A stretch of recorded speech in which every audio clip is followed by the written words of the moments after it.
Okay, hello internet. Hello internet. Hello internet.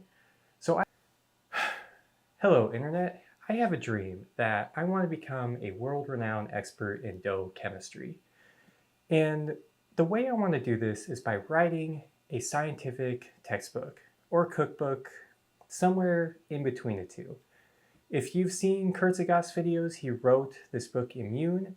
I think I want something like that, but more for doughs and stuff that goes with it. And I've had this hobby where I see a really interesting food or something really cool, and I want to understand how that works on a molecular level. Like what goes into it, how do the molecules interact with each other, and what's the underlying chemistry that gives us something really cool. So the other week I was reading a textbook chapter about French fries. It really caught my eye as something that looked really fun and really cool to make. And after reading a bunch of patents following up on that chapter, I stumbled upon this video of someone making glass noodles. And it was like the coolest thing I'd ever seen, and I just was like, how do I make that at home? And there's no good real recipes on the internet of how to do it or how it works. So today, what I wanted to do was kind of have this be one of my first entries into this book. How to make glass noodles and how do they work. So let's jump in. Based on these research papers, the process is simple. Step 1. Combine boiling water and starch. Step 2. Add enough starch and water in order to make an oobleck, which is a non-Newtonian fluid that we used to make in the teaching labs at the university. This type of fluid changes viscosity based on how much force is applied to it.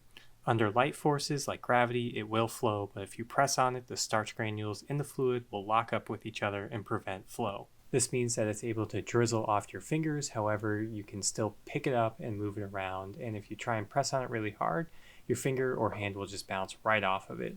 Now let me show you what happens if you're a little naive about this process and you don't pre-gelatinize the starch. Take one, I've loaded up some of the dough into a potato ricer. Here we go.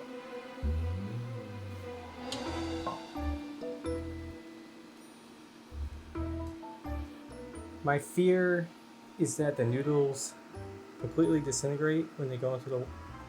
Yeah. There's nothing in here. So to my dismay, I realized that mixing the boiling water and the starch doesn't properly gelatinize it. So I took a page out of my video on rice cakes and decided to gelatinize the starch in a microwave. Mixing this together, I found that I was able to get a dough that I could knead, and that was something I always saw in the papers, is they said they knead the dough, and I thought, well, that wasn't happening before, but hey, look at this, I can knead the dough now. However, I still had to add enough water to get it to flow, and I felt like no matter how much water I added, it just basically made the cement, and, well, trying it out, come out. Oh, nope, that's not where you go. I'm just gonna make big noodles. Oh, okay, well, pooping simulator. It's kind of a glass noodle. It's kind of promising. I don't hate it. Okay, I excavated some glass noodle type thing out of the strainer, I guess, pasta cooker. This is exactly, that's glass noodle. I just gotta figure out how to get it noodle shape. We're onto something.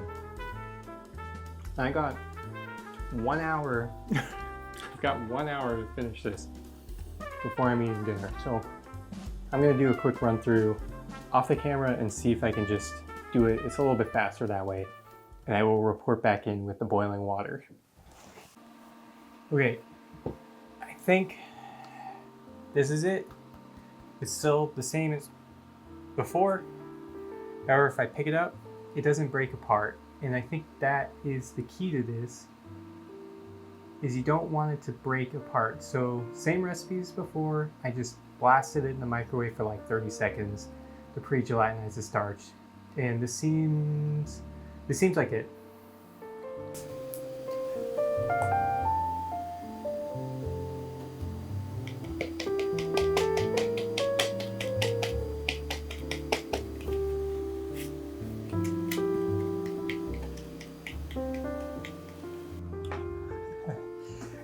we got something.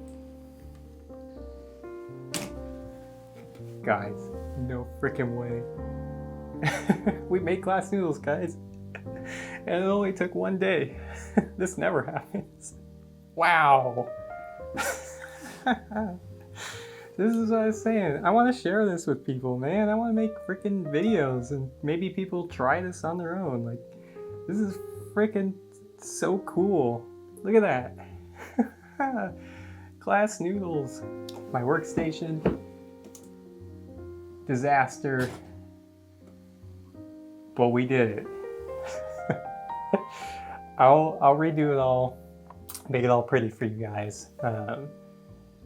But yeah, we got glass noodles. Crazy. All right, I'll be back in a bit. I'll show you my dinner too. I loved it. All right, what do we got? What are we eating tonight? So, of course, I've got the glass noodles. Let me see. I'll go this way. Got the glass noodles that we judiciously made. They're being paired with some eggplant. And then for the protein, I smoked up some ribs while we were doing this. That's what I was cooking. These are fucking delicious. All off the bone, man. But it's got a good bite. I mean, I'm cooking, man.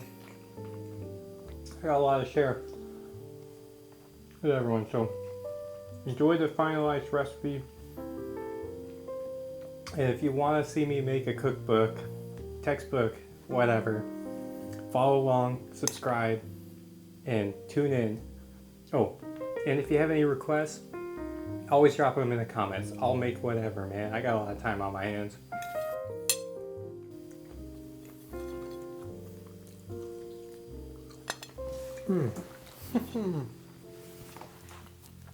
To make glass noodles, you want to start by taking 5% of the total starch and dissolving it in a 1:9 ratio of starch to water. I'm doing 5 grams of starch to 45 grams of water here. Using a whisk or rubber spatula, mix it and then take it into the microwave and blast it for about 30 seconds, mixing every 15 seconds or so.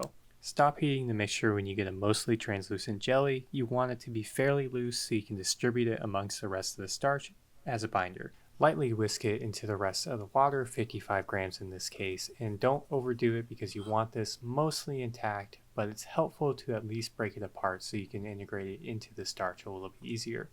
Add in an additional 95 grams of starch. That should bring the total water and total starch content to 100 grams each, or 1:1 ratio.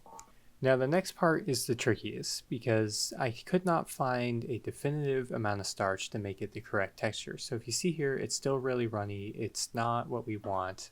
This should be a sheer thickening dough. So what I found to do was to take an additional 40 grams of starch and slowly add it in 1 teaspoon at a time. Every time you mix in a teaspoon, you're going to mix it thoroughly and check and make sure that the dough is the texture that it needs to be.